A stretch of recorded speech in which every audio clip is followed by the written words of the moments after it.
Vamos falar hoje de um dos maiores, se não o maior desafio estratégico para a engenharia agrícola no Brasil, a armazenagem de grãos. E já vou adiantando, a gente precisa entender que essa operação vai muito, mas muito além de simplesmente guardar a safra.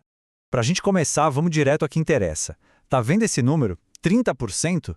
É isso que a gente pode chegar a perder da nossa produção de grãos depois da colheita. Tudo por conta de problemas no transporte e, claro, na armazenagem. É um número gigantesco e que mostra o tamanho da responsabilidade que está em jogo. Então, o primeiro passo, a virada de chave, é justamente essa: enxergar a armazenagem não como uma etapa final e passiva, mas sim como um campo de batalha estratégico. É aqui que a engenharia e a logística se encontram para garantir que todo o valor gerado lá no campo não se perca no caminho. É exatamente essa a mudança de mentalidade que a gente precisa ter. A armazenagem moderna, a armazenagem inteligente, é uma operação viva, ativa, planejada, pensada não só para manter a qualidade e evitar as perdas, mas também para regular o fluxo da produção até o mercado. No fundo, é sobre garantir a melhor negociação possível. Ok, agora vamos mergulhar um pouco mais fundo. Para a gente conseguir entender a real complexidade desse desafio, a gente precisa dominar os fundamentos, sabe? A verdadeira essência do que significa armazenar grãos de um jeito eficiente. Olha só essa definição formal: rede armazenadora. Preste atenção nas palavras. Não é um conjunto de silos, é um sistema. Um sistema integrado que tem uma missão muito clara: receber a safra, preservar cada grão, cada quilo e organizar a distribuição de forma inteligente. E o mais interessante é que a gente pode dividir as funções dessa rede em duas grandes categorias. De um lado, as funções intrínsecas, que cuidam do produto em si, o foco total é no grão. Do outro lado, as funções extrínsecas, que olham para fora, para o mercado, para a logística, para a economia como um todo. Vamos detalhar um pouco as intrínsecas. Aqui, como eu disse, o jogo é dentro de casa. A gente está falando da ciência de controlar umidade, temperatura, aeração, tudo para que o produto não se degrade. É garantir que o quilo colhido seja o mesmo quilo vendido. E, claro, a função mais básica, guardar o excedente. É isso que permite que a oferta seja distribuída ao longo do ano e não despejada toda de uma vez no mercado. Agora, do outro lado, nas funções extrínsecas, o papo é sobre a interação com o mundo. A armazenagem vira uma peça-chave na logística, conectando fazendas que estão a milhares de quilômetros dos portos e dos centros consumidores. Ela também dá suporte para comercialização, funcionando como um ponto de encontro entre quem vende e quem compra. E, numa escala maior, macro, é o que permite a formação dos famosos estoques reguladores, uma ferramenta essencial de política pública. Bom, agora que a gente já entendeu a teoria, os fundamentos, vamos encarar a nossa realidade. Vamos dimensionar o problema em escala nacional. E aqui, os dados mostram um gargalo, um déficit que virou um freio para o crescimento do nosso agronegócio. Esse é o número que define o nosso desafio. No Brasil, a capacidade de armazenagem dentro das fazendas não chega a 20% do que a gente precisa. O que isso significa na prática? Que mais de 80% da nossa safra tem que sair da fazenda correndo, logo depois da colheita, o que bota uma pressão absurda na logística e, claro, enfraquece demais o produtor na hora de negociar o preço.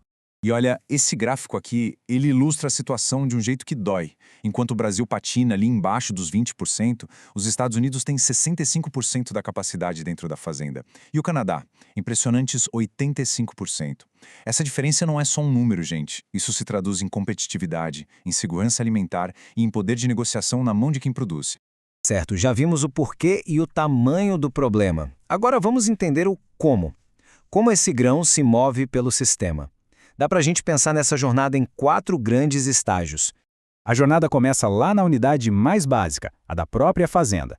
Daí, vai se consolidando em unidades maiores, as coletoras e as intermediárias, até chegar ao destino final, que são os gigantescos terminais lá nos portos. Vamos acompanhar esse caminho. O primeiro estágio, a unidade na fazenda, é o cenário ideal. É ali que o produtor tem controle total sobre o seu produto.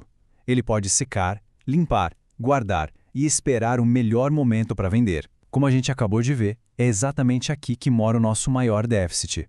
Quando não dá para armazenar na fazenda, o destino mais comum são as unidades coletoras. Elas funcionam como grandes hubs regionais, recebendo a produção de várias propriedades. E é muito comum que elas sejam operadas por cooperativas, que acabam consolidando a produção dos seus cooperados. Depois das coletoras, o grão segue para as unidades intermediárias, também conhecidas como subterminais. A palavra-chave aqui é localização. Elas ficam estrategicamente posicionadas perto de grandes cidades ou de complexos industriais.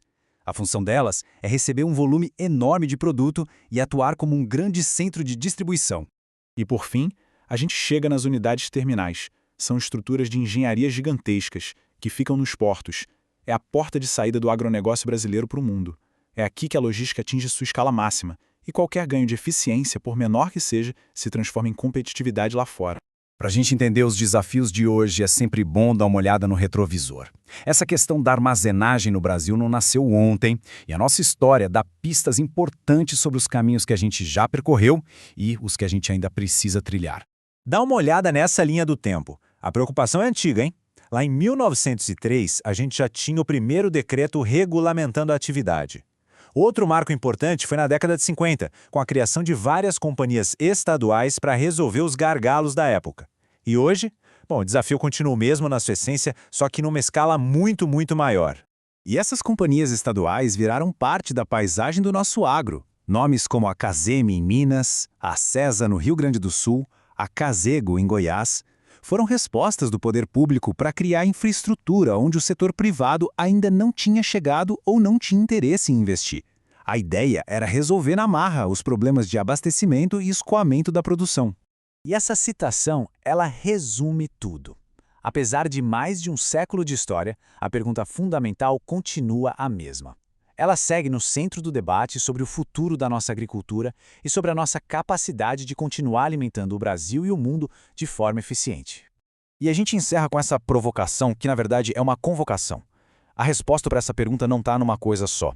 Ela está numa combinação de tecnologia, de logística, de política de crédito e, acima de tudo, na nossa capacidade de inovar. A solução para esse déficit histórico de armazenagem do Brasil, ela está nas mãos da próxima geração de profissionais. A questão agora é, como nós vamos fazer isso?